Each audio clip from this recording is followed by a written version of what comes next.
Shout out to you, Capital City Carter.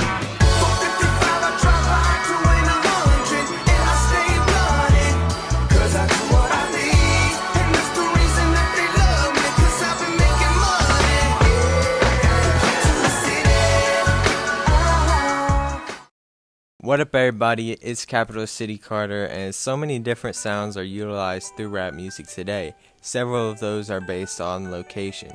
Lots of rappers from a particular place will exhibit a certain sound, and today I'm gonna look into one of the roughest and grittiest. Every time you see me, I'm surrounded by them snipers. You ain't never run out with a hustler in your life, huh? I'm from 1800. And the way a lot of modern hip-hop is going, South Florida is a major influence in the Soundcloud rap sound, which shifted how many artists and fans thought about the genre as a whole. This didn't come out of nowhere though. South Florida saw some of its earliest rap success from the 2 Live crew from Miami in the late 80s to early 90s. Their 1990 album, Banned in the USA, was the first ever rap album to be released with the parental advisory sticker that is still used today when explicit content is found in lyrics. Police tried to charge some record stores for as much as selling CDs from the 2 Live crew due to how sexually obscene their lyrics were. You can imagine what type of environment and fan base this would tend to bring together. The subgenre that the 2 Live crew would identify with most would be called Miami bass,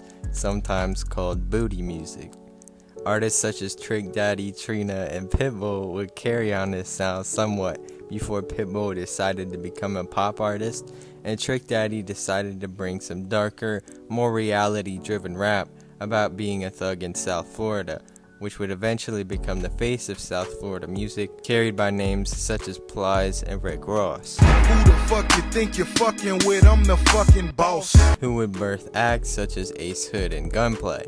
And I guess I should also say DJ Khaled's name somewhere in this video. Another one. These names would carry the sound for a while, but Miami's underground always seems to be a step ahead of what is to come in hip-hop. In 2008, an ever-changing group of rappers named the Raider Clan formed. See it's out niggas speaking, don't know me. I don't sleep, so we recognize real G's and bring peace, play dumb if it come to it. What you heard in the area where SoundCloud rap was a dominating sound was all influenced by the Raider Clan.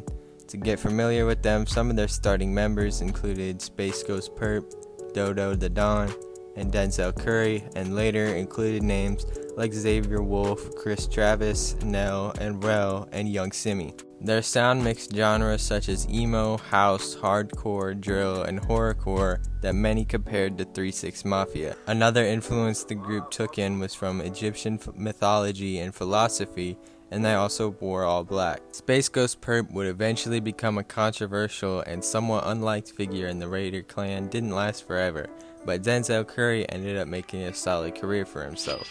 Nigga claim be the set. We don't take kindly to threats, nigga. We don't take kindly to threats. He landed himself on the cover of the XXL freshman list in 2016, which is a perfect segue into the fact that Plies and Rick Ross's influence would continue in rappers like Kodak Black, and the emotional influence of the Raider Clan onto SoundCloud and into rappers like Lil Uzi Vert. But let's fast forward to the next year to see some of the real results. One of the biggest and best people to blow up in music in the second half of the 2010s decade, XXXTentacion. I've done too great for us, my dear. Can't pretend a life's perfect, leaving you in fear. XXXTentacion would also be part of a group called Members Only, with Ski Mask Slum God, Kid Trunks, Danny Towers, and at one point Wi-Fi's Funeral. XXXTentacion released his first EP in 2014, and Look at Me originally released in 2015. In 2017, this track would blow up. Almost all of the sound that XXXTentacion made was either distorted or slow, sad, and emotional. These sounds are now huge in the mainstream, and at this point, many rappers began to blow up making emo raps or distorted songs, including a controversial duo from the South Florida area, Lil Pump and Smoke Perp. Walking in the trap like a boss. Ooh. Walking in the trap like a boss. Yeah. Pull up at your grill with a ski mask.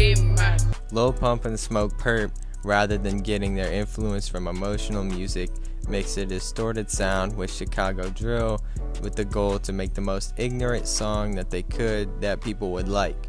Almost all the sounds described would begin by trending on Soundcloud, which at the time is where every popular rapper gained traction. The credit that is given to what Soundcloud has done to the sound of rap can mostly be credited to South Florida, as many of the most influential artists for an era were from this area. But Florida never really switched. I mean, you know what you first think of when you think of Florida. Just think of those wild, crazy people for most of the time. Most cities around the United States take most of their influences from Atlanta or New York, but Florida had always been around donk cars, crazy dreads, and gold teeth. When you see a rapper, it's pretty easy to tell if they're from Florida compared to any other place in the South. And I'd love to see the artists of Florida continue to innovate the subgenres of rap. Shouts out to the Boy, we coming out the Boy, we coming out the Boy, we coming out the Boy, I'm coming out the